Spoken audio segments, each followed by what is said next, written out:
ter uma proposta de trabalho diferente aqui na Believe. Já vou explicar isso aí bem direitinho.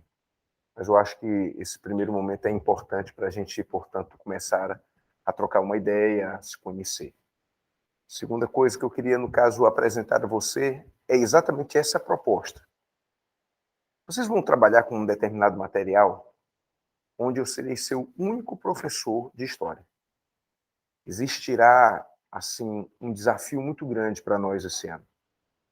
O desafio é a gente apresentar toda uma matéria nesse espaço de tempo, onde tradicionalmente essa matéria às vezes é vista por 2 ou 3 professores, dependendo do lugar onde aconteça. Mas qual é o nosso desafio? Nosso desafio é exatamente transpor qualquer tipo de situação que venha a acontecer para a gente conseguir realmente realizar a nossa meta. Nossa meta é exatamente a aprovação. Então a gente vai, sem dúvida nenhuma, dar o nosso melhor. Nós vamos nos garantir naquela ideia de abordagens principais. E eu acredito que eu vou conseguir apresentar para vocês aquilo que a gente possa ter como principais condições para acertar as questões. A gente vai tentar reservar o máximo possível algum tempo nas próprias aulas para fazer algumas questões, tá? Que sejam 1, 2 por aula. Hoje não, porque nem o material eu acabo não tendo. Eu não consegui receber o material aqui a tempo.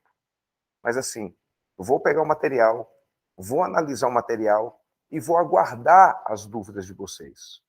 Nós estamos às vésperas de um carnaval, né? Por exemplo, semana que vem nós não teremos aula. Então, o que é que vai acontecer? Vai ser, quem sabe, um tempo que vocês possam querer para já fazer algumas questões. Aí, na outra aula que nós nos encontrarmos, nós já podemos fazer, quem sabe, algumas questões, tirando algumas dúvidas. Tá certo? Então, assim, vai ser uma pegada de muita energia, de muito dinamismo. A gente vai começar a entender que 1h30 de aula vai ser muito pouco. Ela vai passar ligeiro demais. Vai passar ligeiro demais. Não por alguma condição, vamos dizer assim, porque a aula é ótima, a aula é boa, não. É porque é tanto conteúdo que a gente vai falar para conectar que não vai dar tempo da gente ver o tempo passar. Então, o que a gente vai fazer? A gente vai focar bastante nesse trabalho e nós vamos conseguir transpor esse desafio. E é assim, como já eu vou fazer a linha do tempo. Nós temos uma sequência de períodos históricos para abordar. A Idade Antiga, a Idade Média, a Idade Moderna e a Idade Contemporânea. E dentro desse processo da Idade Moderna, a história do Brasil. A gente vai começar a fazer um ping-pong. Uma semana Brasil, uma semana geral. Porque só para você ter uma ideia, em relação a isso, ó. Este é o período da Idade Moderna. O Brasil está aqui dentro. Quando a Idade Moderna acaba, nós estamos em Inconfidência Mineira. Ainda não acabou o período colonial brasileiro. Então, a ideia é a gente fazer sempre essa conexão. Então, vai ser muito dinâmico, muito intenso, e a gente vai ter que ter realmente muito foco, muito compromisso e muita organização. Por isso, até peço a vocês uma coisa que pode ser que você diga assim, cara, isso eu não gosto de fazer, eu não consigo fazer. Que é, quem sabe, ser ajudado memorizando as datas. Detesto isso. Acho isso horrível. Cara, não achem. Não achem. Porque isso pode ser uma coisa muito boa para você. E você consegue. E você consegue. Porque é só praticar. A partir do momento que você vai treinando, vai praticando, vai entendendo, essa conexão vai acontecendo também. Quer ver como você consegue memorizar nome de pessoa, nome de lugar e data? Quer ver? Eu vou dizer aqui uma frase. Você vai me dizer se essa frase é verdadeira ou falsa. Tudo bem? Tranquilo? Então vamos lá para a frase. Adolfo Hitler, líder do Império Romano, conquistou a Trácia em períodos antigos. Vamos lá. Isso é verdadeiro ou falso? Falso. Quando eu falo de Trácia, eu falo de período antigo. Adolfo Hitler é a idade contemporânea. E ele foi líder da Alemanha, não do Império Romano. Não tem nada a ver. Quer dizer, você teve noção de nome de pessoa, de tempo, de lugar. Porque você aprende isso. Então você vai aprender de novo. Então a gente vai ter que ter um pouco dessa noção. Eu me esqueci também de cumprimentar o pessoal de casa. Eu estou com alguns amigos em casa, tá? Um prazer estar com vocês. A gente está com o chat aberto. Qualquer coisa vocês perguntam também. Tá certo, pessoal? Então a ideia é exatamente você entrar no clima, entrar no ritmo. Outra coisa que eu preciso avisar a vocês: o meu horário não será este. Nessa semana, como eu não sabia que as aulas iam começar, eu já tinha um compromisso na segunda-feira. Eu acho que o Adriano pode ter falado para você, não é isso? Mas nossos horários serão exatamente nas segundas-feiras, às 17h30. Exatamente, às 17h30.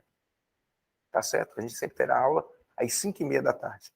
Que, por sinal, eu vou emendar uma outra aula aqui, porque eu estou fazendo nesse ano uma parceria com a Bliv em relação a um curso que eu tenho, que é um curso de redação que a gente vai começar exatamente dia 7 de março. Né? Eu acho que faz para vocês complicado, principalmente porque vocês estão aderidos a esse curso, que é um curso, portanto, de tarde para noite. Então, esse curso que eu vou aplicar aqui é um curso que começa às 7 horas da noite, tá?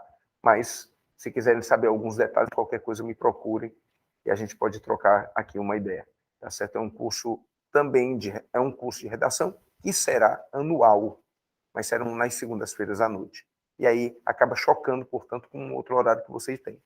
Então, eu acho melhor até mesmo não conversar sobre isso nesse momento, tá certo? O que eu queria que vocês soubessem é que a gente vai ter, sem dúvida nenhuma, nesse momento aqui, esse desafio para fazer. Agora, eu também queria muito, muito que vocês entendessem uma coisa. É um desafio? É complicado? Vai ter que ter assim, esse processo assim, dessa energia muito intensa? Vai. Mas você, na mesma hora, se quiser perguntar, pergunte. Eu quero saber disso. Eu não me entendi.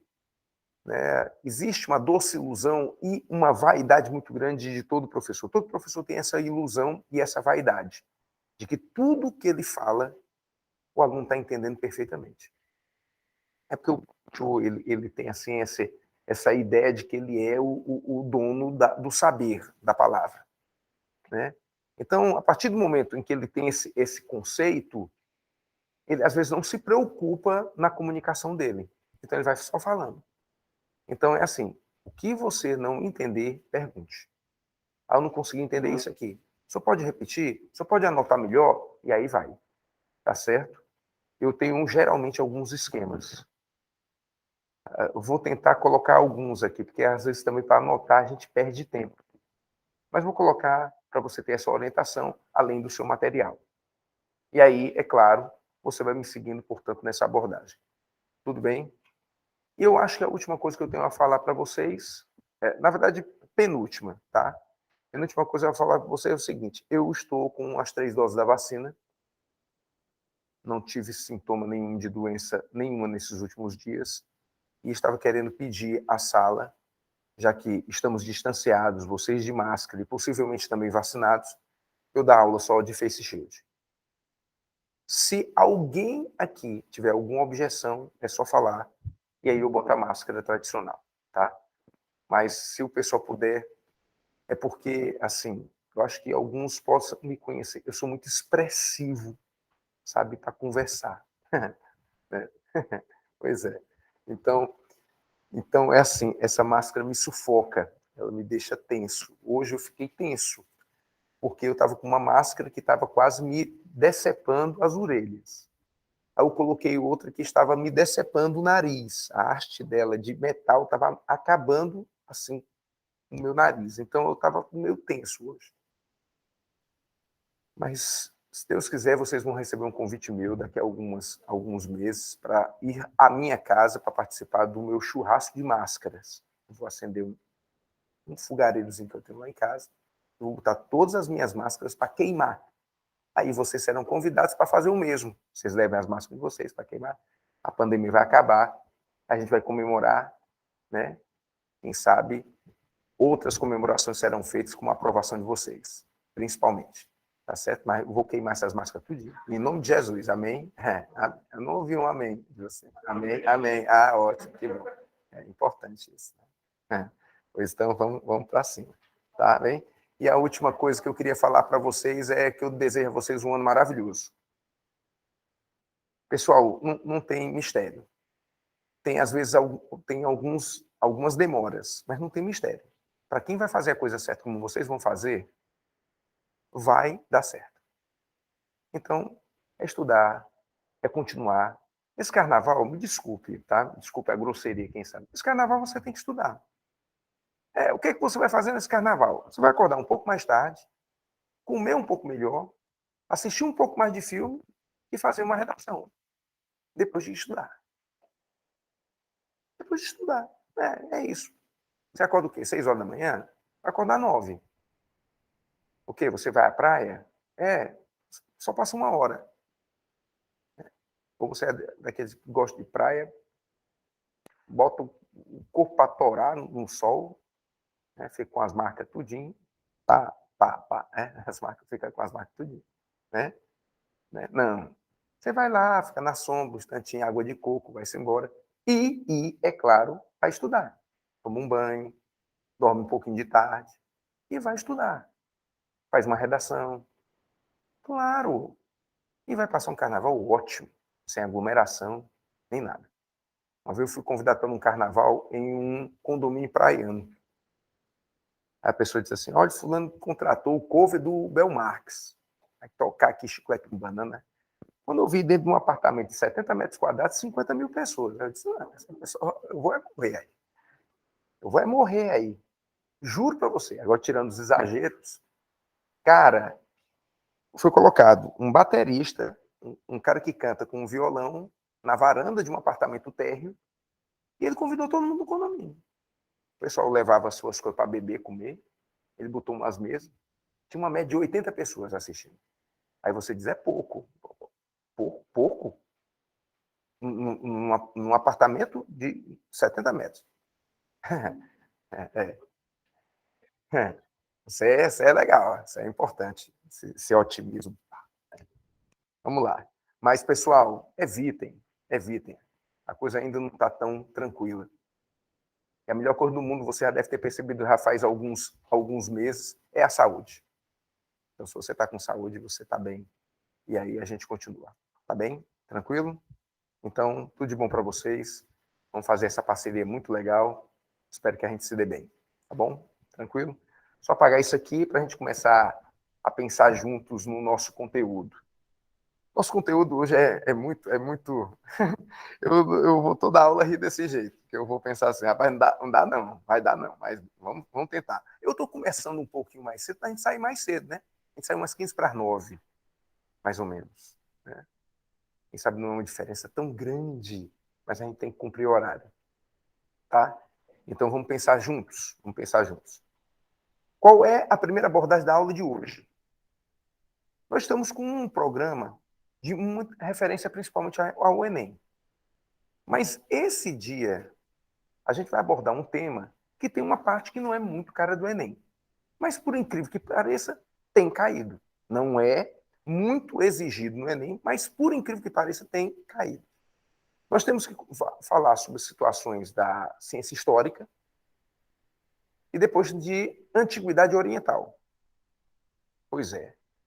Na verdade, a parte do Enem que cai é a antiguidade clássica, né? Começa com Grécia e Roma.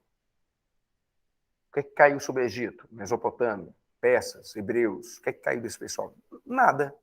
Caiu umas 2 questões em 2 Enems passados, e o pessoal agora está começando a ter essa vontade de estudar essa parte. Pessoal, quem vai fazer o S, sim, tem que estudar essa parte, porque a UES exige. Mas quem for fazer Enem, cara, quem sabe o momento que eu vou ter agora vai ser suficiente. Tá certo?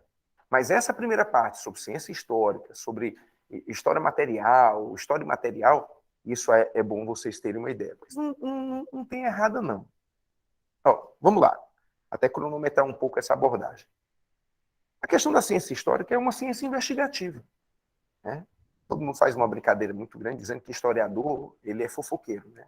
Gosta de fofoca, desse negócio. Mas tudo é uma questão de ponto de vista, né? Quando o cara se torna historiador, ele não é fofoqueiro, ele é um observador social. Ele gosta de ter, é claro, uma visão macro das coisas e conectar com outras, para fazer sentido à nossa vida. Então, a história, ela se tornou uma ciência de abrangência em relação ao entendimento da vida. E, com isso, discussões, né? Quando o pessoal fala muito, e aqui eu vou começar a minha aula com um momento provocação mesmo, né? O pessoal fala muito que o professor de história é um cara meio complicado, né?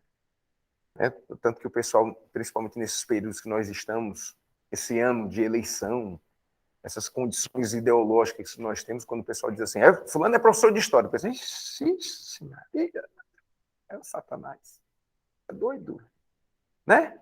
O pessoal condena logo. Por quê? Porque o professor de história, ele tem que ter opinião. Eu queria que a aula tivesse imparcialidade, pô, vá-se embora. Não tem condição. A gente conta a história e investiga algumas coisas. A gente não insere. O bom professor, eu acho, o bom professor, ele consegue avaliar algumas coisas de uma maneira mais coerente. Mas, por exemplo, a gente já conta toda. Você pode reparar nisso. A gente só conta a história dos vencedores. A gente só conta a história dos vencedores. Então a gente já conta a questão da parcialidade da história. Ter opinião é uma necessidade para você viver melhor. O cara que não tem opinião fica com medo. O cara que gosta de tudo, eu amo todos vocês, eu amo todas as pessoas, é perigoso. Esse tipo de pessoa, essa pessoa que diz que ama todo mundo é perigosa. Essa pessoa é doente. É a primeira que mata a gente. Ninguém ama todo mundo. Não tem esse negócio de ninguém ama todo mundo, não, filho. Você tem ranço, você tem ódio, você tem raiva, e acabou-se. Então tem que expressar uma opinião. Então o professor de história tem que expressar uma opinião. Mas ele pode criar uma coerência com o público, de entender que aquela opinião dele é uma opinião mais acertada, não é uma opinião imposta. Né? Por exemplo, falar de igreja católica, vinda de um professor de história, muita gente diz, ele vai dar porrada. Depende da época. Eu vou falar mal da igreja católica agora, que tem uma renovação carismática, que você é amigo do padre, tem gente fazendo caridade, tem gente amigo, sem dúvida nenhuma, da sociedade em si? Como? Pessoal, aprenda uma coisa. Não é o padre que vira pedófilo, é o pedófilo que vira padre. Não é o pastor que vira ladrão, é o ladrão que vira pastor. Porque você ficou sabendo que o seu pastor da sua igreja é ladrão, ele já era antes de ser pastor. Ele já é um canalha, um caba safado, ordinário, sem vergonha, que virou pastor para roubar você. É isso que ele fez da vida. O padre virou pedófilo aonde? No seminário? O professor dele de seminário, ele está fazendo teologia, cadeira de quê? Pedofilia 1. Oi, pessoal, meus irmãos, como é que vocês estão? Tudo bem? Hoje, nossa cadeira de pedofilia 1 é para a gente aprender toques infantis, tá bem? Eu vou mostrar aqui o slide, porque a nossa cadeira só vai até os 5 anos.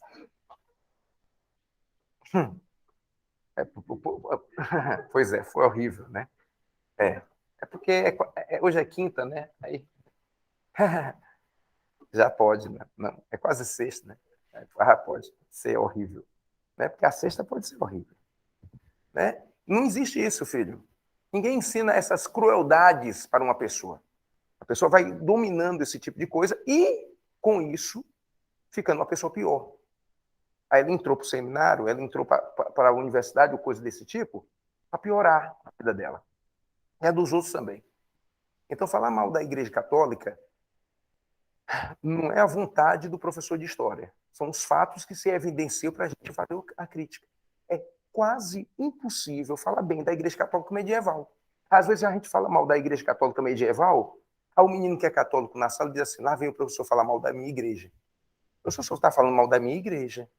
Aí eu olho para o menino e diz assim, é mesmo? Quer dizer que tu tem 800 e poucos anos? Porque se tu é da igreja que eu estou falando, tu é medieval mesmo. Tu está vivo até agora. Como é que tu pode estar durando esse tempo todo? Meu filho, aprende uma coisa. Se a sua igreja católica for essa daqui que eu estou falando, tu já era morto. Não é nem pelo tempo, não. É porque tu não podia nem falar da igreja. Hoje tu pode falar da igreja. Hoje você congrega com a igreja. Hoje você desrespeita a igreja e nem fazem nada com você. Hoje você desrespeita a igreja e a igreja não faz nada com você. Nesse período, se você desrespeitasse a igreja, tu estava morto. Tu é para fogueira. Porque existia um tribunal para condenar aquele cara que era pecador, aquele cara que era herege, que é exatamente o tribunal da Inquisição. E tu estava morto. Simples. Tua igreja está muito melhor. Hoje você pode até nem ter igreja. Então a história tem esse compromisso. Um compromisso com a investigação, um compromisso com a verdade. E nessa investigação e verdade, é claro, é óbvio, eu preciso coletar fatos. Então, a ciência histórica ela é dividida nesses processos de como coletar fatos. É isso que você tem que perceber. Tá certo? Por exemplo, existia uma história que era só documental. Uma história que era só para examinar documentos. E só existiria, no final das contas, uma conceituação histórica se existissem os documentos. Sem documento não tem história. É por isso que a história começa com a escrita. Antes da escrita é pré-história. E, por sinal, só uma dica. Às vezes tem gente que pensa assim, fica à vontade, filho. Às vezes tem gente que pensa que a pré-história, que a história documenta, é a história dos dinossauros, né? A pré-história. Aí o cara vai assistir o filme ali de dinossauro, esse negócio todo. Aí no filme tem um dinossauro junto com um homem. Pessoal, pelo amor de Deus, eu vou até ajeitar a minha. Eu fico aperreadinho dessas coisas. O Tiranossauro Rex, que é o único que eu me lembro do nome, os outros eu não me lembro do nome, não. Vamos lá.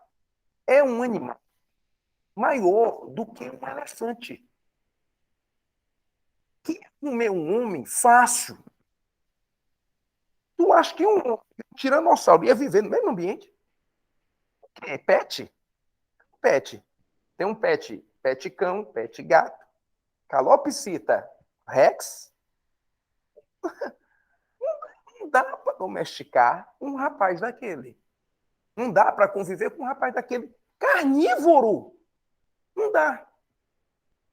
Então, o que acontecerá? O que é pré-história para a história é a existência do homem. É o homem aparecendo, é o homem existindo, é o homem interagindo.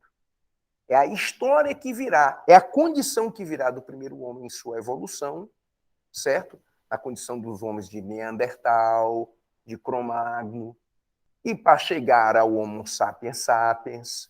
Esta é a pré-história, que é de um homem primitivo, um homem praticamente primata, um homem que vai se identificar e evoluir diante de outros animais, por causa da sua racionalidade.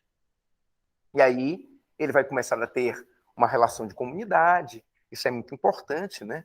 Uma das grandes características que acaba existindo em relação aos seres humanos é essa relação de comunidade, tá certo? Por isso, não estou falando de ninguém, nem estou fazendo necessariamente uma crítica, né? Mas por isso que as pessoas que às vezes dizem assim, eu quero ser só, quero viver sozinho, quero uma solidão, tal, é uma coisa que se acha normal pela condição histórica do ser humano de querer viver em comunidade. Tá? A pessoa pode optar em querer viver sozinha, tá? Sem problema, um abraço. Mas por que se acha isso anormal? Pela tradição que existe do ser humano de querer viver sempre em uma comunidade. Isso é uma avaliação não psicológica, é uma avaliação sociológica, tá? Só para vocês terem uma ideia. Então, antigamente, se avaliava somente a questão dos materiais. O que era material? Pronto, eu vou examinar esta carteira. Isso aqui me deu uma evidência histórica, porque esse material aqui vai me dar essa evidência. Certo? Era assim que se examinava. E uma das linhas históricas que existia era, por exemplo, o positivismo, que foi desenvolvido por um matemático francês chamado de Auguste Conti. E esse cara, ele desenvolveu uma linha de pensamento histórico que ainda hoje sobrevive. E ainda hoje é típica de estudos de algumas pessoas. Sabe como é o positivismo? Eu vou tentar lhe explicar assim de uma maneira muito objetiva, muito direta. É a história dos heróis, a história do líder, a história dos representantes maiores, né? Os mitos. E a gente sempre estuda história positivista da seguinte maneira, vamos lá. Sempre tem aquela pergunta, vamos lá. Quem descobriu o Brasil? Quem proclamou a República do Brasil? Quem descobriu a América? Aí existirá hoje uma avaliação crítica sobre isso.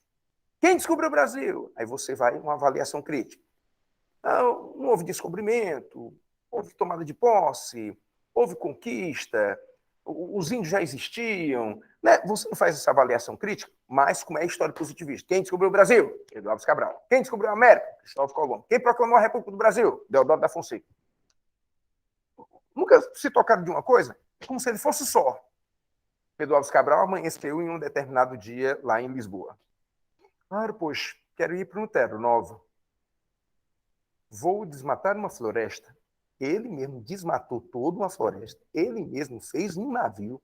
Ele mesmo botou no mar. Ele mesmo navegou. E ele mesmo achou o Brasil. Só! Ele só! Não contou com a ajuda de ninguém. Chegou aqui no Brasil, ele só povoou o Brasil. Ele só. Uma relação assexuada com o pau-brasil, quem sabe, né? Descobriu que não tinha nada no Brasil, é isso? Nada. Foi o Pedro Alves Cabral que fez. É isso. Como é que é isso? Né? Mas isso é história positivista. Né? Eu tenho certeza que você deve ter um dos seus parentes, desculpa qualquer coisa, até o pessoal de casa, um daqueles seus parentes insuportáveis. Se você pudesse, você até venderia. Mas, minha tia, aquele primo, né? aquele satanás, eu quero vender. Pois é. Reunião de família, aquele negócio legal, né? Tal, maravilhoso.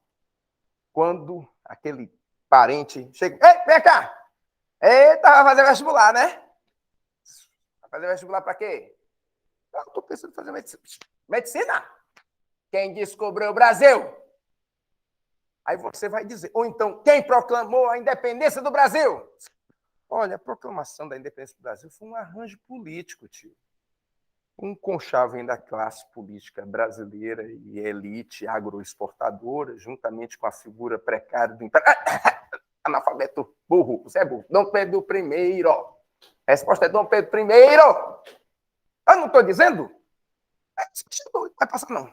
Você não sabe quem proclamou a independência do Brasil, que foi Dom Pedro I. Isso é a história positivista. Que você dá a só uma pessoa a garantia de um evento histórico inteiro. Isso não pode ser. O positivismo, tanto é analisado até mesmo como um processo elitista. Ele só dá valor às elites. A elite que está no poder, a elite vai continuar no poder. É por isso que os militares, na proclamação da República Brasileira, adoravam o positivismo. Eles se formaram, eles são disciplinados, eles são organizados, eles foram para o Paraguai fazer uma guerra, eles venceram a Guerra do Paraguai, eles venceram pelo Brasil. Brasil acima de tudo. Esse é o lema do Exército. Ou você não sabia? Isso tem no quartel. Isso é grito na parada militar. Não é slogan de político, não, filho. Entenderam?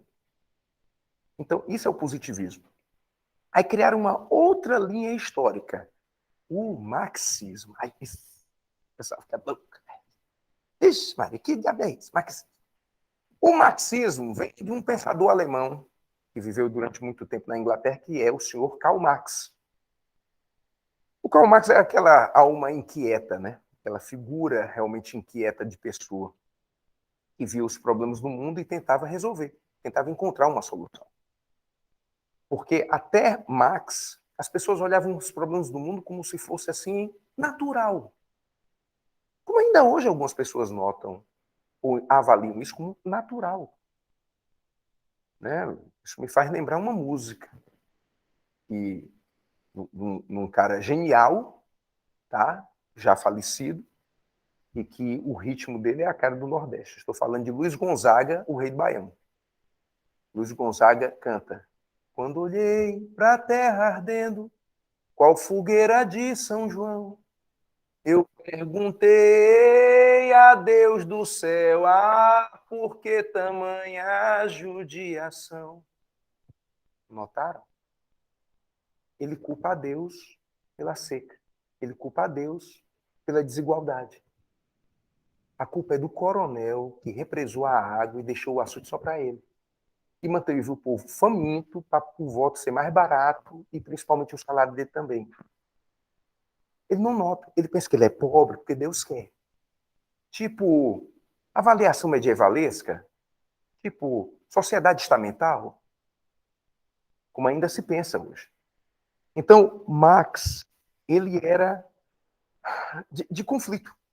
Ele dizia, não, esse sistema pode ser mudado, esse sistema pode ser melhorado, a gente precisa fazer alguma coisa para esse sistema. Vamos estudar a história para entender quais eram os sistemas e como podemos mudar. Então, por exemplo, modo de produção asiático da antiguidade, modo de produção escravista, modo de produção feudal, modo de produção capitalista são avaliações de sistema de produção marxistas. Isso é uma avaliação marxista. E aí ele propõe um quinto sistema. A ideia do fim desse capitalismo tão desigual, a apropriação do domínio da sociedade pelo Estado e a futura sociedade igualitária, que seria o comunismo. Então, Marx propõe o chamado socialismo científico, ou marxismo. O que seria o marxismo para a história? A luta de classes, a averiguação da sociedade em outros pontos. A sociedade sendo vista não pela classe dominante, mas pela classe pobre.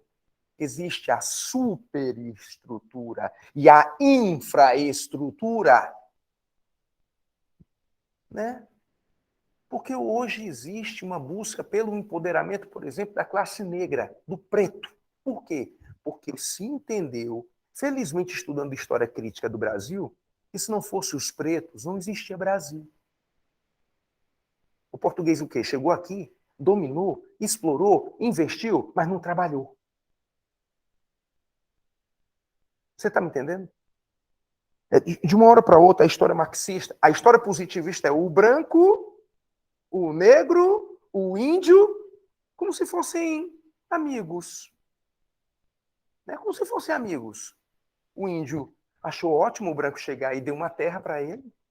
O branco nos deu tudo e o negro veio trabalhar. Eu posso trabalhar aqui? Pode, preto. Quer trabalhar? Quer. Não queria ser escravo. Pode? Pode. Como é que é? Eu queria ser presa, assim. Se sofrer, ficar sem comida e apanhar.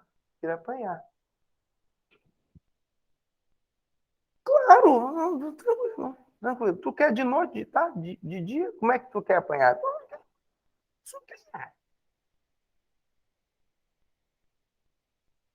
Existe isso. Não existe isso. A história marxista entendeu que a base de tudo para a sustentação do Brasil foi indiscutivelmente, a base de produção vinda do negro, o investimento do branco, a injustiça feita sobre o índio. Esse é o detalhe que chega a existir intensamente. E essa história marxista é a história que nos acompanha até hoje, que algumas pessoas hoje em dia, nas suas revisões históricas, acham que é uma história ruim. Pense da seguinte maneira, o positivismo ainda nos acompanha. Quem sabe é importante para a gente saber alguns detalhes, datas, nome de lugares, nomes de pessoas. Isso é legal. Tá? A história marxista é ótima porque critica, dá um novo olhar. E a história dos análises, que é uma escola francesa, ela aproveita tudo como uma fonte histórica. Tudo como uma fonte histórica. As relações entre as pessoas, as fontes históricas que não são só os documentos. Né? Tudo pode ser uma fonte histórica. Tudo pode nos dar uma referência histórica. Então, quando a gente fala indiscutivelmente sobre história, a gente fala de uma ciência investigativa, que pode nos fazer concluir algumas coisas. Pessoal, é assim, história pode servir para muita coisa. Aqui a gente está com foco de aprender história para acertar uma questão. Mas a gente pode estar... E agora eu vou, como diz o outro, eu vou até profetizar. Daqui a 10 anos... Minha filha, qual é o seu nome, por favor? Como é? Desculpe. Mainara. Daqui a 10 anos a Mainara vai estar em outro país. Ela vai estar num intercâmbio que ela resolveu fazer. Vou dizer um país, Mainara, quem sabe você vai gostar. Ela vai estar na Austrália. Quem sabe você vai gostar. E estando lá, estudando ou trabalhando, vivendo bem, opção dela, ela vai gostar. Ela vai ter que pagar uma conta, porque alguém vai descobrir que ela é brasileira. E ao descobrir que ela é brasileira, alguém vai pagar essa conta com ela assim. E aí, tu é de onde? Ela, eu sou do Brasil. Brasil! Carnaval, cerveja, mulheres, safadeza, corrupção. Tá. Mas meu país tem muito mais do que isso. Meu país tem alegria, tem trabalho, tem produção. Você sabia que o meu país é um dos maiores produtores agrícolas do mundo? O agronegócio ainda é o principal negócio, porque é uma tradição colonial da gente. Nós fomos dominados durante muitos anos, por mais de 300 anos, pela coroa portuguesa. Vivemos essa colonização, até mesmo escravidão nós tivemos. Isso não gerou um processo de miscigenação e um crescimento de um país a ele tornar-se continental. Depois viramos um império e hoje somos uma república democrática, muito bem representada. Às vezes não escolhemos bem alguns candidatos, mas pelo menos temos democracia. Alguém vai dizer, sabe história? Que legal, né? Tu conhece tudo do teu país. É muito legal você ir para uma cidade ou um outro país e a pessoa saber tudo dele. Então essa conta vai chegar na tua vida. E saber história vai pagar essa tua conta. Alguém vai chegar e dá uma palestra para mim, falando do Brasil. É brasileiro, dá uma palestra para mim, falando do Brasil. Por quê? Tu sabe tudo sobre o teu país. Ao mesmo tempo que terá alguém já vai chegar e dizer, tu é de onde? Eu sou do Brasil. Fala, tu é de onde lá do Brasil? Eu sou de um lugar chamado Fortaleza. É onde é que fica isso? Eu não sei direito, não. Mas assim, tem o Iguatemi. Lá tem o Iguatemi, é ótimo. Eu estudava num colégio grande, eu não me lembro mais o nome dele, mas eu estudava num colégio grande. Era grande. Não me lembro como era o nome. Só que eu não gostava também do colégio. Não tô bom. Assim, eu tinha um professor que eu gostava muito, mas também não me lembro o nome dele. E assim, eu morava perto do Iguatemi. Aí eu só me lembro disso também. Que eu morava perto do Iguatemi. E o que é o Iguatemi? É um shopping grande que tem lá em Fortaleza. E por que tua cidade tem esse nome? Eu acho que é por causa do Iguatemi, porque ele é grande, parece uma Fortaleza. Né? Tem menino que hoje, ele não sabe mais do que 3 lugares na cidade. É a casa dele, o colégio onde ele estuda e o Iguatemi. Né? Porque se ele for para o Rio Mar, ele não volta. Porque ele é grande demais para ele, ele se perde. Tem mim que quando a mãe diz assim, vamos ali no Rio Mar, ele fica se tremendo todinho, porque ele vai se perder. No estacionamento, vai se perder. No shopping, não vai se encontrar. Imagina se ele for para o Norte Shopping. O Norte Shopping, lá na Bezerra de Menezes, ele não volta mais. É Nárnia. Ele entra num negócio lá e ele não volta mais, não. É por aí. É por aí mesmo. Né? Então, a coisa tá feia, meu filho? Aí estão reclamando, o pessoal está dizendo que demite esse homem. Tá? Então, assim, essas transmissões online, eu fico pensando assim, o que é que o pai está vendo nessa hora, né? Mas vamos lá, vamos voltar ao foco, né? Então, o que eu quero dizer é que estudar história é importante para nós. É uma condição de vida importante. A gente vai ter com essas fontes históricas indiscutivelmente... cara, obrigado, viu? Fica à vontade aqui, tá? Então, esse é o primeiro passo que você tem que dar. É entender essas fontes. Positivismo, que seria uma história de avaliação mais elitista. O marxismo, que seria uma interação maior entre as classes, principalmente valorizando mais as classes baixas. A escola dos análises, que seria aproveitamento de todas as fontes históricas para entender a história. E, é claro, com isso, a análise de todo tipo de fonte. E aí vem a questão das análises materiais e imateriais. E naturais também, né? A natureza do país, a natureza de um determinado local vai também me dar algumas condições históricas. Mas é principalmente a questão material e imaterial. O que é uma questão material? O que é uma análise de documento material? É fácil, é aquilo que você apalpa plenamente. Mais uma vez aqui para a carteira. E isso aqui é uma fonte histórica material. Indiscutivelmente. Daqui você tira proveito de identificação do que será a história. Ou o que aconteceu com uma história. É derivado disso aqui. Certo? Pode existir também a análise da história imaterial, que aí é a questão cultural. Por exemplo, analisou-se muito tipos de dança em provas do Enem, representações de países em relação, por exemplo, às suas artes de luta, culinária, né? Poxa, eu acredito que vocês vão concordar comigo que uma das representações culinárias que é a cara do Brasil, por exemplo, é a feijoada. A feijoada é a cara do Brasil. A caipirinha é a cara do Brasil. Né? Então, isso, por mais que algumas pessoas pensem, é material, porque você pegou os ingredientes, fez ali aquele preparo, mas o que é o imaterial é o que está passando por gerações dentro dessa condição da cultura, da religiosidade, coisas desse tipo. Então, esse é uma coisa. Pronto. Eu já tive a felicidade de fazer algumas viagens. Isso é muito bom, né? Toda vida que eu viajo, eu volto mais inteligente. Toda vida eu penso dessa maneira. Porque viagem diverte e ensina também, né? Eu fui visitar uma cidade em Minas Gerais chamada de São João del Rei. Cidade ótima, maravilhosa. Sem agradável, com tudo no interior de Minas Gerais, né? Interior de Minas Gerais é ótimo. O interior de Minas Gerais é maravilhoso. Eu fui, por sinal, nessa cidade a um self-service. Eu acho que foi a primeira vez que eu tive na minha vida que ir no self-service, porque a primeira coisa que me apareceu foi torresmo. Né? É incrível, não tem esse negócio de salada, não. Em Gerais. Você come torresmo mesmo. Isso é para morrer mesmo. Não quero morrer. Vá para Minas Gerais. Que lá não tem negócio de. Ah, eu estou fazendo dieta, eu quero emagrecer. Ah, eu quero para o CrossFit. Então não vá para Minas Gerais. Porque se você for para lá, você volta acabado. Porque a comida lá é ótima, maravilhosa, a gordura chega e escorre. É uma maravilha. Aí fui lá para São João del Rei. Aí, assim, vendo tal, as cores da cidade.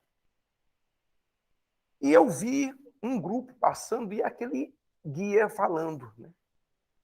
E o guia apresentou uma igreja.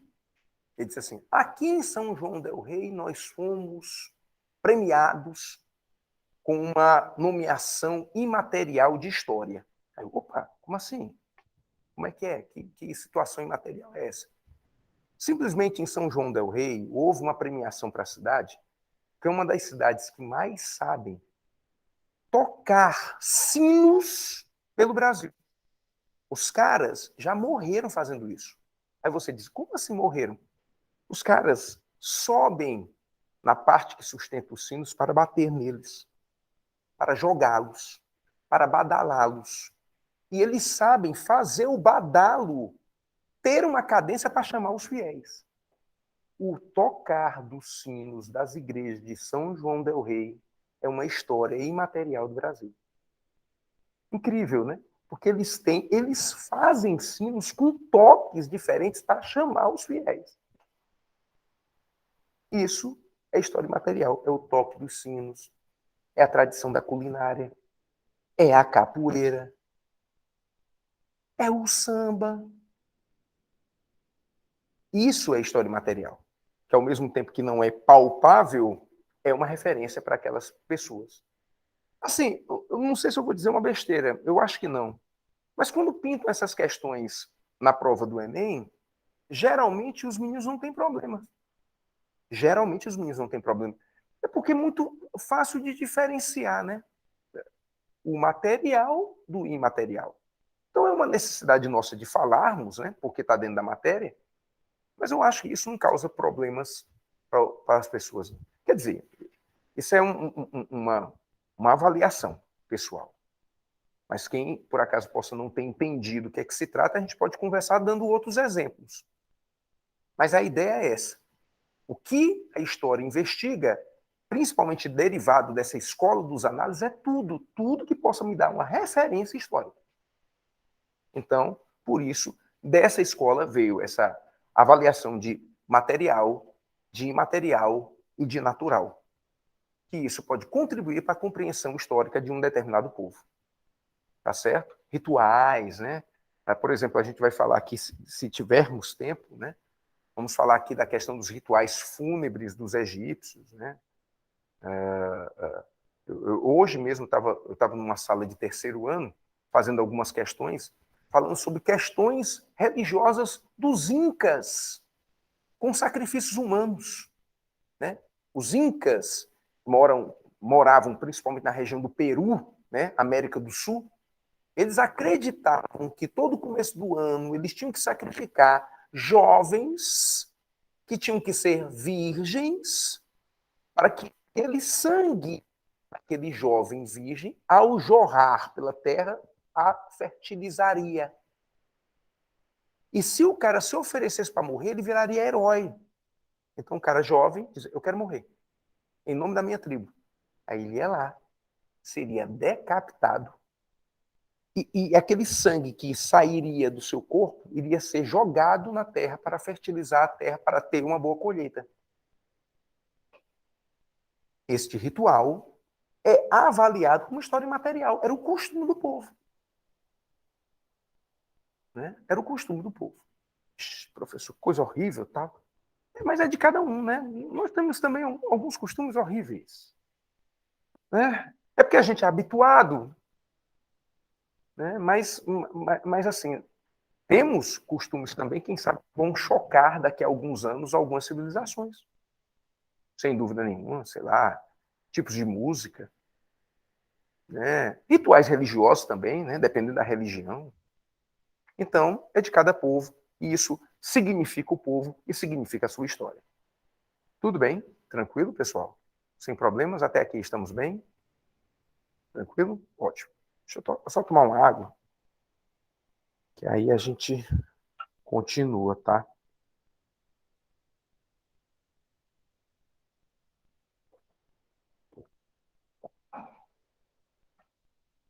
Eu queria passar agora a investigar com vocês.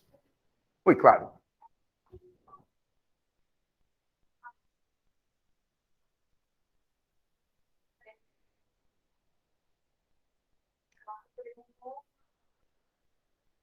Entendi. Não, na verdade, não é que se diferencia. Os métodos que vão se aculturando vão desprezando ou recriminando aquele aspecto. Por exemplo, eu acho que posso colocar dessa maneira, né? Espero não afetar ninguém com isso. Religiosamente falando, existiam alguns rituais, por exemplo, da Igreja Católica, que envolviam setores de tortura. Quem sabe até alguns ainda se mantêm, tipo autoflagelações. Se dizia que o corpo que se autoflagelava, ainda existe um pouco desses rituais, dependendo da época, por exemplo, épocas pós-carnaval, começa a história da quaresma. A quaresma são os 40 dias de jejum, de sacrifício do cristão. E alguns se sacrificam, inclusive, se automutilando. Já vi rituais acontecendo em algumas cidades do Brasil em que o cara se ajoelha, faz aquelas rezas, penitências, e lhe chicoteia, ele próprio lhe chicoteia. As costas lhe sangram. Né? Alguns, no chicote, na ponta do chicote, tem navalhas. Porque é aquela história de gerar o sofrimento e isso, quem sabe, chamar a atenção de Deus. São crendices de cada um. Então, o que eu acho é o seguinte, é que os aculturamentos é que vão criar esses pontos de vista de selvagens, de atrasados, de coisas desse tipo, de primitivistas e tudo mais. Então, em certas épocas, em certas situações civilizatórias, aquilo não era visto como um aspecto de tortura. Com a mudança de governo, com a mudança de domínios, é que essas aculturações vão desprezando isso e fazendo essas avaliações. Né? Então, a questão de tortura depende de que referência você tenha. Por exemplo, durante muito tempo, na Grécia, era ético se escravizar alguém. Era ético. O grego, você acha que, se você fosse classificar, quem sabe, um dos povos mais arrogantes da história que você conheça, quem seria? Possivelmente você vai dizer assim, é o alemão, que queria ser raça pura, é o inglês, que dominou todo o planeta. Mas o grego, em algumas horas, é insuperável. A história da Grécia é insuperável. Porque o grego, ele despreza as mulheres, ele despreza os jovens, ele despreza os escravos. Assim, desculpe, eu espero não ofender ninguém, tá? Nós temos muito sangue grego, né? A gente quer ser doutor. E o cara, quando é doutor, ele despreza muita gente. Não existe frase mais cara do Brasil para lembrar a arrogância de alguém do que quando a pessoa diz assim, você sabe com quem você está falando? Isso é a velha carteirada que vem logo em seguida. Você sabe com quem tu está quem? Quem? Né? Isso é sangue grego. Nós temos sangue grego. Nós não queremos nos submeter a certos trabalhos. Ei, menina, arruma a tua cama. O quê? Eu? Arrumar minha cama? Deixa pra mim. Toalha na cama? Sapato virado? Lavar a louça? E dependendo da situação, se é homem ou se é mulher, aí que ele não lava mesmo. E vivemos ainda numa sociedade machista. E a nossa sociedade machista, aqui no Brasil, ela é tão machista que ela odeia a mulher. Esse país é o país que mais odeia a mulher no mundo.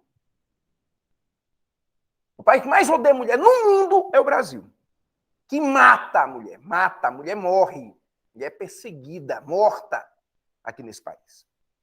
Por quê? Porque o homem acha que ele pode tudo. Agora, pior do que um homem machista, o que é? É uma mulher machista que cria o menino. Diferente da menina. Não, meu filho, vá. O que é que você quer? Não, eu quero me agarrar. Pois se agarre, meu filho. Se agarre. Ué, se agarra, vá se agarrar. Menino, esse menino se agarra com todo mundo. Não deixa. Quando ele casar, passa. Ó. Quando o homem casa, ele entra para o rol dos homens sérios. Menina não pode se agarrar, não. Menina que se agarra muito, é doida. É doida. Menina arranjou o namorado aonde? No carnaval? Aonde? No Paracuru? Do Aracati? Esse amor não pode prestar. Minha filha, você tem que arranjar seu marido na missa. É na missa. Você tem que arranjar sua mulher no culto. Oh, a glória de Deus. Oh, beleza. Tem WhatsApp? Tem? Tem pra gente rezar junto? Vamos rezar junto. Bora? Vamos rezar? Bora? Rezar, bora. Né? Pronto, aí você é a melhor esposa do mundo, porque ele achou ela no culto, achou ela no forró, não. Achou ela no churrasquinho, nos espetinhos. É doida. Essa mulher não presta. Mulher que anda em espetinho, bebe cachaça, se agarra com os homens, vira o corpo. Mas vira! Essa é doida. Não pode prestar uma mulher dessa. Porque pior do que um homem machista é uma mulher machista. É isso que existe. Então, tudo é uma questão de referencial, meu amor. Então, o que eu falava que era tortura, em outra época pode não ser. O que eu hoje chamo de escravidão, dentro da sociedade grega, era ético. Aristóteles dizia, existem 3 tipos de material. O material que é um material completamente imóvel, né? O material não falante, o material semifalante e o material falante. Aristóteles dizia isso. 3 tipos de materiais. O que é o material não falante? Essa cadeira aqui, ó. Ela não fala. Essa cadeira não fala. Se ela estiver falando, ela está falando para dentro dela. Ela não fala. Entenderam? O que seria um material semifalante? Um animal. O animal emite grunhidos, ruídos, mas você não tem. Tem gente que fala com o animal, não sei como. Coisa linda. Oh, não entre. Não. Tá com fome? Mãe, não deu comida pro menino. Ela entendendo o que o cachorro tá falando para ela. E o cachorro não fala. Mas ela entende. Ela tá nada. Né? E ela entende. Mas ali é um material semifalante. E o que seria o material falante? O escravo. O escravo é um material falante. Material falante. É por isso que a sociedade, conceituada por Aristóteles, é uma sociedade aristocrática. Ela é excludente. Ela é limitada. Hoje nós vivemos uma sociedade democrática que acha isso repugnante. Então, tudo é uma questão das épocas. Hoje eu estou chamando isso de tortura, mas num determinado tempo poderia não ser chamado. Mas continue. Quem sabe eu posso não ter entendido bem e quem sabe eu posso não ter explicado da melhor forma. Mas avalie.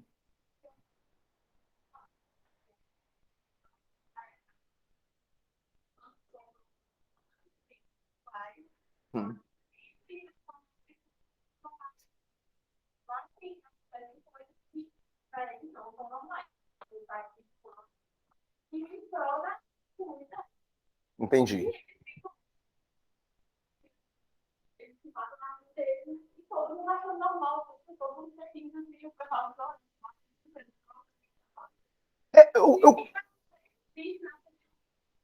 Entendi.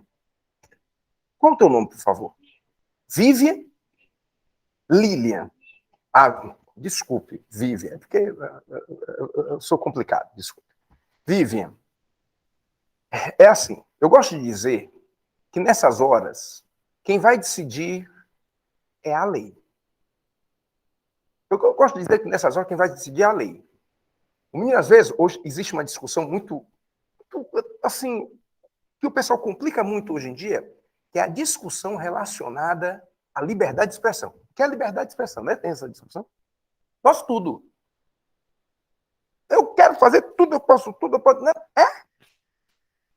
não, filho. É não, porque existe lei. A partir do momento que você tem uma liberdade que pode cercear de outro, você tirou a liberdade do outro. Existe lei. Eu não posso vir para cá nu. Samuel, eu tô nu.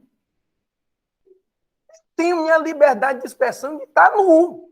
E o Samuel, delicadíssimo, que eu acho que o pessoal conhece aqui, né? Aquele rapaz médico, não sei como é que dá, mas vamos lá, ele é delicadinho, né?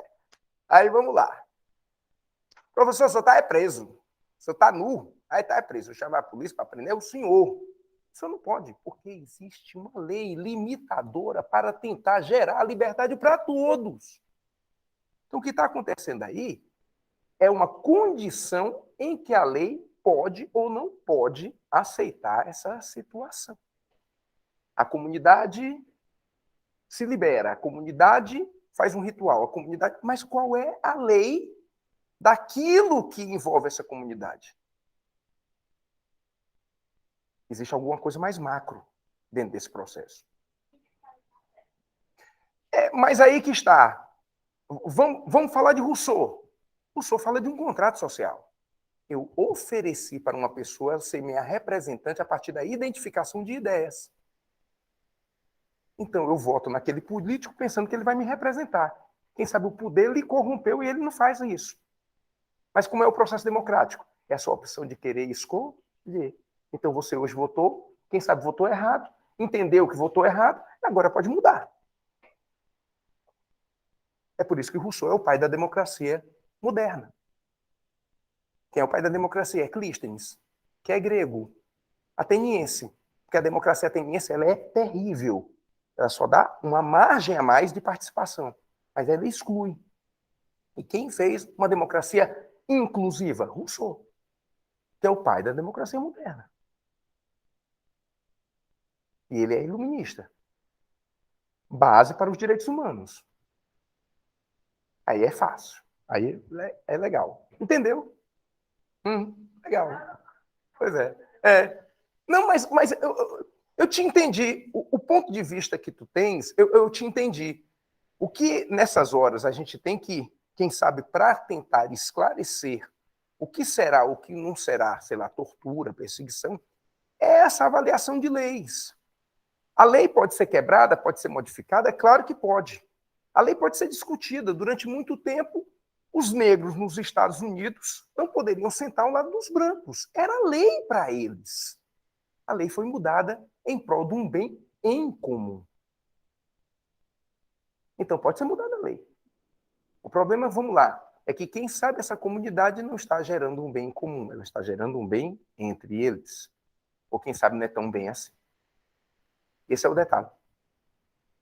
Né? É por isso que para fazer lei não é tão fácil. Isso me lembra uma história de Napoleão Bonaparte. Posso contar? É rápido. Napoleão Bonaparte, quando se tornou cônsul francês, ele disse: eu tenho que fazer uma nova constituição, um novo código para o país. Quando você, por exemplo, estuda direito, você tem que estudar a história do direito. E você estuda a evolução das leis. Você estuda o Decálogo, você estuda o Código de Hammurabi, e você estuda o Código Napoleônico, você estuda o direito romano. Certo? Vamos lá. Napoleão contratou alguns juristas para fazer o código dentro do seu país. E disse que tinha que ser rápido, porque ele não queria esperar. Passou um mês, nada. Passou 2 meses, nada. Passou 3 meses, nada. Quando passou desses 3 meses, ele chutou a porta onde o pessoal trabalhava. E disse: cadê o código? E os juristas disseram: general, não é assim. Não dá para fazer uma lei de um país tão ligeira assim. Ah, é? Porque vocês estão tudo demitidos, quem vai fazer essa lei sou eu. Ele fez em 10 dias. É um gênio. Não, não é um gênio, não. Ele pegou o direito romano e refez. Pronto. Adaptou. E disse: quem vai mandar sou eu. Porque ele mandava. Ele era a lei. Então foi do jeito dele. Alguns batem palma. Outros chamam de anticristo. Que o apelido de Napoleão, dentre tantos que ele tinha, era de anticristo. E para quem não entendeu, é o demônio, né? Isso é o demônio. O Satã. Que para os inimigos do Napoleão era o demônio. Entenderam, meninos? Pois é. Aff. Pelo meu relógio só faltam 17 minutos de aula. Imagina, eu nem comecei. Pois é, mas vai dar certo. Essa, né? Vamos embora. Acontece. Vamos lá. Para eu tentar ter uma noite melhor, me acompanhe nisso aqui. Para eu tentar ter uma noite melhor, me acompanhe nisso aqui, tá? Numa linha do tempo, nós temos a divisão da história em 4 fases. Quem sabe 5, né? Podemos incluir a ideia da pré-história. Mas aqui, no meu momento, eu preciso falar para vocês da fase da história antiga. Quando eu falo da Idade Antiga, eu tenho que dividi-la em 2 partes. A oriental e a clássica.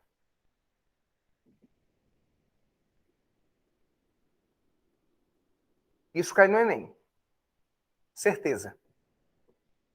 Isso andaram brincando com alguns candidatos dizendo que cai. Mas não está no programa. Mas vamos lá. O que seria a antiguidade oriental? Seria o estudo desses 6 povos. A clássica são só 2. Vamos para os povos. Vamos para o Egito. Vamos para a Mesopotâmia.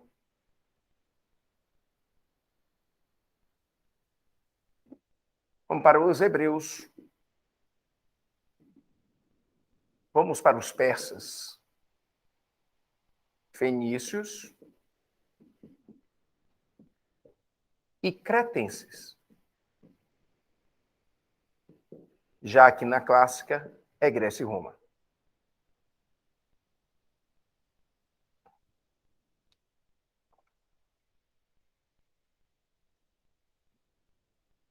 Fazer uma análise desses povos é muito difícil. Tinha que ser particularizado. Mas vamos dar uma generalização, principalmente nesses dois aqui, que são muito parecidos, e a gente pode tirar proveito, pelo menos nesses poucos minutos que nós temos para avaliar. Esses povos, eles têm algumas coisas em comum. Por isso, fazer essa avaliação será legal. Por exemplo, esses povos têm o mesmo sistema econômico. É um sistema que era chamado naquele período de modo de produção asiático.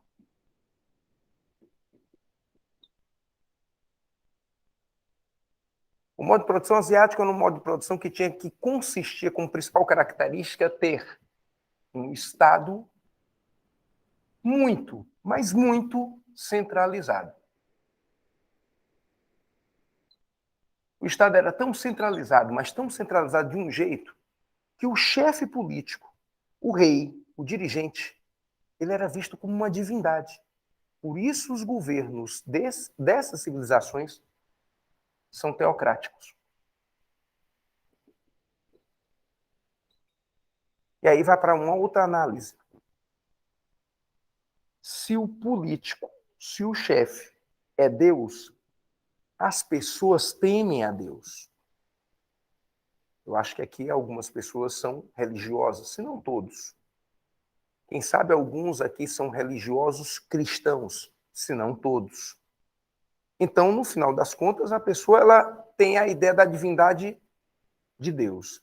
Deus é o meu pai, Deus é o meu criador, eu sou servo de Deus.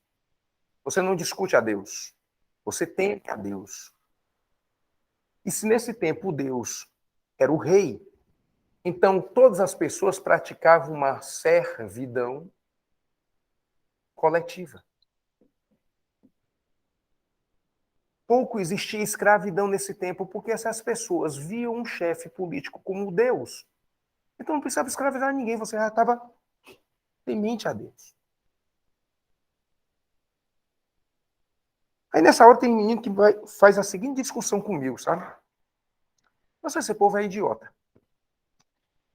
Ele olha para um cara que é ser humano, que erra, que morre, chama de Deus. Esses caras são idiotas, né? A pessoa não chama ninguém de idiota, não. É porque, como diz aquele ditado, um dia é da caça, outro é do caçador.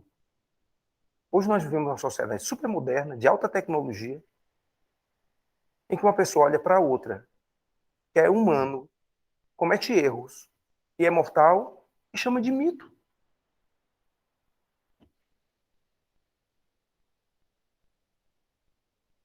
E às vezes você conhece esse cara e gosta dele.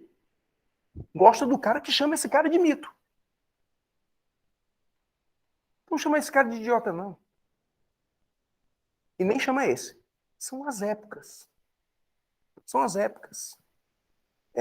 Pessoal, Kant dizia uma coisa. Deus é aquilo que o homem criou e a ele é subordinado. Quando não existia uma verdadeira explicação das coisas, a chuva, o sol, a seca, o maremoto, o terremoto, o pessoal criava Deus. Por que essas sociedades, por exemplo, são tão politeístas? Porque todas as referências, por exemplo, naturais, eram um Deus. E um dos deuses, por exemplo, eram os rios que lhe davam fertilidade e o seu chefe político, que controlava o povo. Por isso o faraó era um deus vivo. Por isso Patés da Mesopotâmia era um deus, um representante de Deus. Então, eles tinham essa mesma configuração. Um controle muito grande sobre a sociedade. Ele é o dono de todas as terras. Ele era o dono de todas as terras. Pessoal, está aqui o rio Nilo. Você pode dizer que não é. Mas uma hora dessa da noite, você querer discutir comigo se isso é o Nilo ou não é, não perca tempo, não. Diga que é. Eu vou desenhar um Nilo para você e você vai dizer, vá, que perfeição. Você vai dizer assim, que perfeito. Isto é o rio Nilo. E você está dizendo o quê? Que perfeito, eu não ouvi. Que perfeito. Olha só. Olha que lindo. É o Nilo, né? Onde o rio é uma fonte de atratividade populacional. O pessoal fundava comunidades aqui chamadas de nomos. Um nomo era controlado por um nomarca. E os nomarcas se reuniram e encontraram um nomarca principal, que era chamado de faraó. Então, esse faraó era dono de todas as terras. Esse faraó distribuía as terras com o povo. O povo, com as terras, produzia o que queria e pagava ao faraó os tributos. Ficava com a terra, pagava os tributos e vivia feliz. Quando não tinha tributos para pagar, ele era o pagamento. Por isso existia, nessa sociedade, escravização por dívidas. Mas ele não ficava preso durante muito tempo, não, é só 7 anos. Aí o cara diz assim, é muito tempo, professor. Pois é. Mas tinha liberdade. Aí ele dizia, obrigado, faraó, por me dar a liberdade. A não ser que o faraó tivesse, de uma hora para outra, por exemplo, um sonho. Eu sonhei que eu vou construir a maior pirâmide do Egito. E aí, faraó, o que é que vai acontecer? Eu vou construir a maior pirâmide do Egito. Todo mundo trabalhe. Bora, pessoal, vamos trabalhar para o faraó? Bora, bora. Vamos trabalhar para o faraó. Vai durar quanto tempo para fazer? Porque é para Deus. Se é para Deus, você faz. Você não faz para Deus? Você já está com a promessa feita para passar no vestibular para Deus? Tá. E a sua promessa é do bem. Você vai passar 1 ano sem fazer aquilo que você gosta. O Satanás eu vou fazer. Não vai? Vai. Para passar? Aonde você não faz? Né? Pois é, aqui ele faz. Aqui ele faz. Porque o Deus dele é esse. Entenderam? Então, como existe muito poder desse senhor, a economia é controlada por ele. Todas as terras são do faraó, toda a produção vai para o faraó. Ele divide com a população, que são os seus servos, porque o Estado é centralizado. É quase que absoluto. Só pode existir modo de produção asiático se existir um Estado centralizado. Só pode existir modo de produção asiático se o Estado for centralizado. Essa é a lógica. Está bem? Tranquilo? Então, de uma maneira geral, essas são as abordagens para esses dois povos. Alguma particularidade que possa cair na prova? No Egito, durante uma fase histórica egípcia, houve uma centralização religiosa. Porque cada nomo tinha um deus. Por conta da sua referência, quem sabe, natural. A religião egípcia era uma religião antropozoomórfica.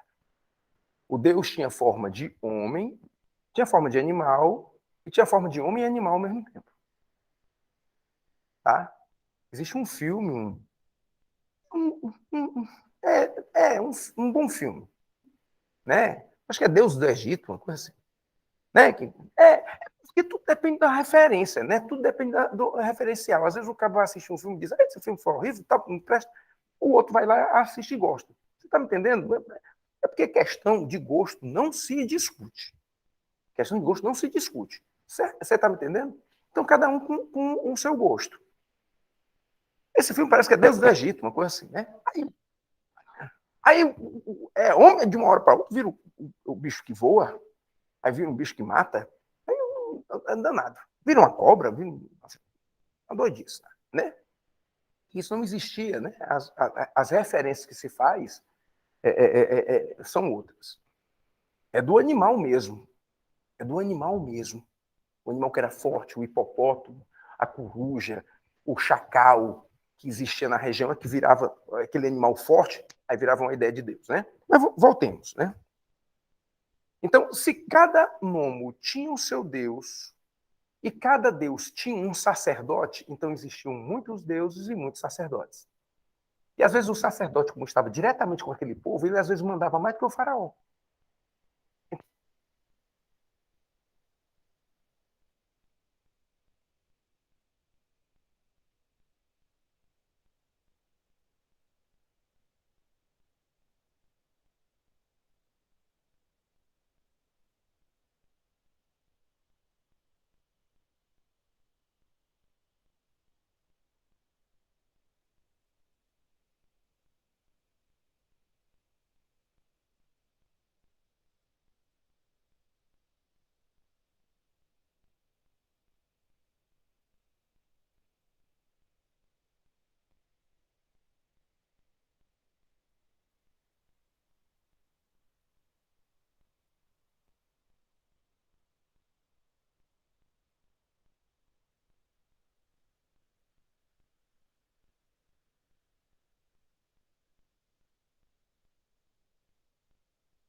Você vai...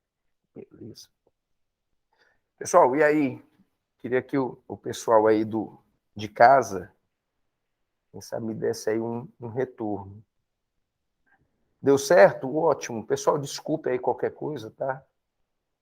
E obrigado, querida, pelo apoio aí, tá? Vou ficar aqui logo. Já acaba. Só falta 3 minutos, só vou contar essa história mesmo. E existe no Código de Hammurabi a seguinte descrição, que a mulher, quando descobre que o homem é infiel, ela pode ficar com a casa dele, com o salário dele, com os filhos do casal, e fica com tudo do marido, e fica pobre. Aí a mulher escuta um negócio desse e diz, oh, papai, que código bom, esse código tá aqui. É um código de homem safado. Homem é safado, meu filho, homem é safado. Não presta não, não presta. É tão sem regra para fazer isso, ficar pobre miserável, não prestar. código dá bom. Então vamos lá. A mulher, quando descobre que o marido é infiel, fica com as coisas dele. Quando o marido descobre que a mulher é infiel, pelo Código de Hammurabi, ele tem direito a afogá-la. Pense num código reparador. O Código de Hammurabi não tem nada de justiça. Ele é para beneficiar uma classe que já é poderosa e para se impor sobre povos que ele acaba conquistando. Porque o Hammurabi é amorita. Ele é velho babilônico. Ele vai expandir um império que vai ter como apogeu, por exemplo, um patés chamado de Nabucodonosor, em um determinado período que faz até mesmo grandes prédios exuberantes para mostrar o seu poder. Tá? E, sem dúvida nenhuma, a Mesopotâmia tem a mesma pegada do Egito. Grande produção agrícola, são povos de regadio, né? O que é que eu chamo de povos de regadio, se por acaso você vir esse tipo de expressão, por exemplo? Povos de regadio são povos que sobrevivem do rio, né? Enquanto aqui eu tenho o rio Nilo para o Egito, o Tigre e Eufrates é para a Mesopotâmia. Por isso que ele tem esse nome de Mesopotâmia. Meso é meio, é uma civilização entre rios, para conseguir, portanto, sobreviver a isso. Meus amigos, eu vou finalizar nossa aula, tá? Na semana que vem nós teremos um feriado, porque eu vou voltar para segunda-feira, tá bem? Queria que o pessoal entendesse isso. Eu estou fazendo essa reposição graças ao Adriano, que me ajudou a fazer essa troca para eu não fazer essa reposição em um dia mais difícil, tá? Mas o meu dia vai ser na segunda-feira mesmo, às 17h30, tá bem? E como segunda-feira que vem é feriado de carnaval, a gente só se vê daqui a 15 dias, e aí eu complemento essa matéria e entro em ingresso e rumo, tá bom? Pessoal de casa, muito obrigado, desculpa qualquer falha aí, um abraço para vocês e um prazer, tá? Tudo de bom.